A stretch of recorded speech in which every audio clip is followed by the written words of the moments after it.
मेरे प्यारे विद्यार्थियों, मैं हूं मनोज सर और मैं आज आपको हिंदी विषय पढ़ाने जा रहा हूं। जी हाँ, आपका हिंदी विषय। आपको तो बताइए आपके हिंदी विषय में क्या क्या है।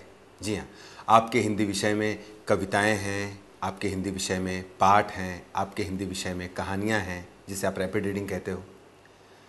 तो सबसे पहले आज हम पाठ से शुरू करते हैं। सबसे पहला पाठ आपकी पाठ्यपुस्तक का, तो आप सब लोग पाठ्यपुस्तक खोलिए। पाठ्यपुस्तक में पेज नंबर 1, पेज नंबर 1, जी हाँ, पेज नंबर 1 पे लेसन नंबर 1, पाठ नंबर 1, गुप्त धन। आप देख रहे होंगे सबसे ऊपर लिखा हुआ है गुप्त धन और नीचे लेखक का नाम लिखा हुआ है प्रेमचंद।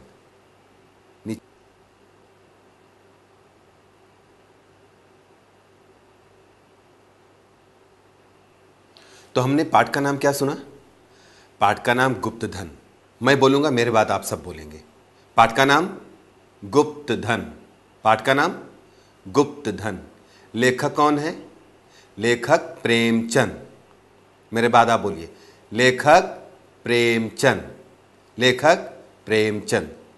पाठ का नाम और लेखक का नाम आपको याद रहना चाहिए, क्योंकि अगर जब तक आपको पाठ का नाम नहीं याद रहेगा, लेखक का नाम नहीं याद होगा, तब तक आप किसी भी प्रश्न के उत्तर के, विशेष करके जब आप बड़े प्रश्न लिखते हो तो प्रश्न के उत्तर में आप पाठ का नाम और लेखक का नाम आप लिखते हो। अगर आपको पाठ का नाम और लेखक का नाम याद नहीं है तो आप क्या लिखोगे?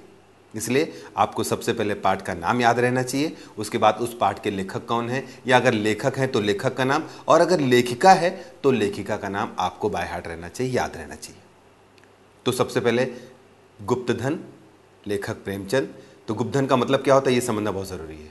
गुप्तधन का मतलब होता है छिपा हुआ धन। गुप्तधन का मतलब होता है छिपा हुआ धन। अब ये प्रश्न उठता है कि गुप्तधन पाठ का नाम क्यों रखा गया, छिपे हुए धन की बात हम क्यों करते हैं?